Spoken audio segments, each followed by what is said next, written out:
Vamos a comenzar hablando de las estructuras de control. Hasta ahora nosotros los que vimos fue estructuras de control secuencial, que es la estructura de control por defecto, la estructura de control condicional, que dentro de esta estructura tenemos todas las variantes de la condicional if, y ahora lo que vamos a dar es la estructura repetitiva o cíclica.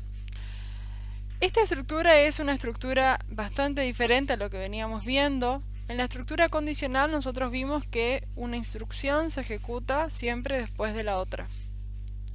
En la condicional nosotros podíamos romper un poco con esta estructura y decir que en base a una condición yo quiero ejecutar un conjunto de instrucciones o quiero ejecutar otro conjunto de instrucciones.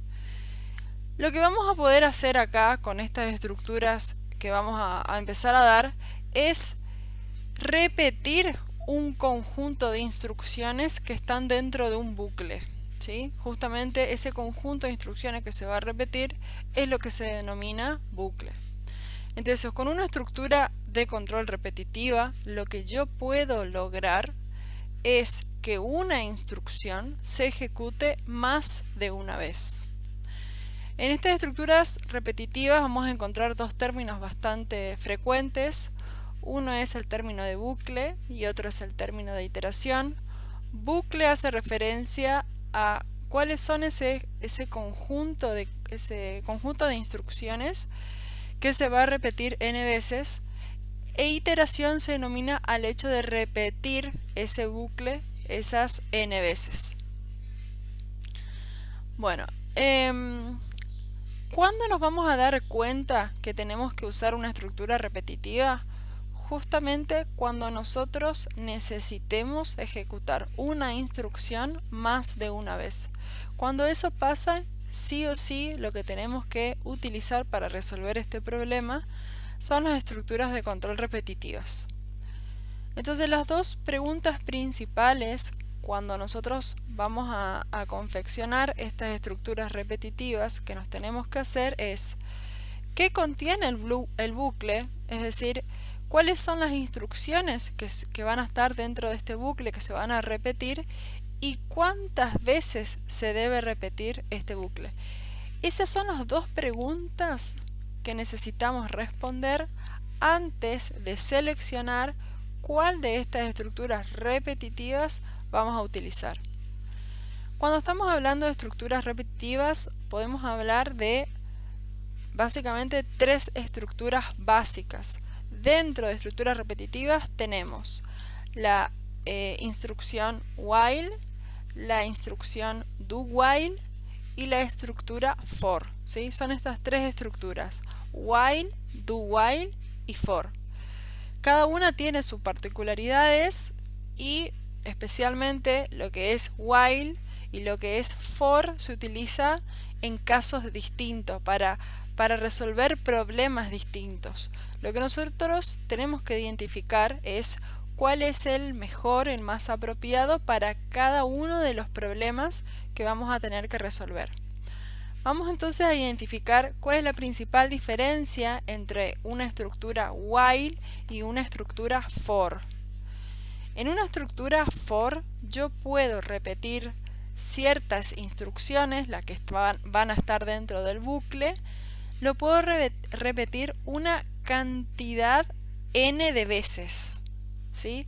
Yo sé de antemano cuántas veces tengo que repetir ese bucle, ese conjunto de instrucciones.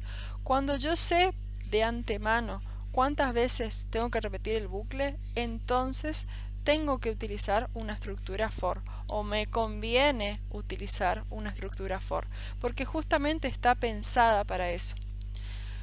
Cuando el número de veces que se va a ejecutar ese bucle depende no de una cantidad de veces fija, sino de una condición, entonces en ese caso es donde sería apropiado utilizar una estructura repetitiva while, ¿sí? Cuando yo no sé de antemano la cantidad de veces que voy a ejecutar el bucle, porque ese bucle se va a ejecutar n veces en base a una condición. En ese caso vamos a utilizar la estructura mientras. Dentro de la estructura while, que es la estructura mientras, tenemos una variante. Tenemos la estructura while y la estructura do while. Tiene una particularidad que ahora la vamos a ver más en detalle, y básicamente esta diferencia entre estas dos estructuras está dada por en el momento que nosotros estamos evaluando esa condición de salida. Se le llama así condición de salida porque es la condición que se evalúa en cada una de las iteraciones, que va a determinar si yo sigo ejecutando el bucle, lo sigo iterando, o si ya salgo de esa iteración, salgo de ese bucle. Entonces, vamos a ver un poco la clasificación, que es lo que estábamos hablando recién. Según la cantidad de ciclos, yo tengo las indefinidas, que son la de pretest y posttest. Estas indefinidas son las estructuras while que le comentaba, estas de acá. ¿Por qué son indefinidas? Porque no sé la cantidad de veces que voy a ejecutar. La cantidad de veces que voy a ejecutar el bucle está dado por una condición, ¿sí? Que no sé cuándo se va a dejar de cumplir. Y las definidas, que son las que están manejadas por un contador.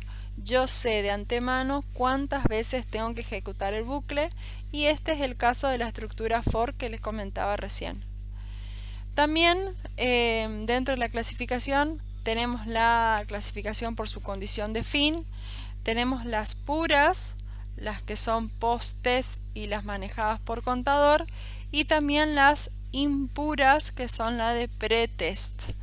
¿Por qué se da esta diferenciación?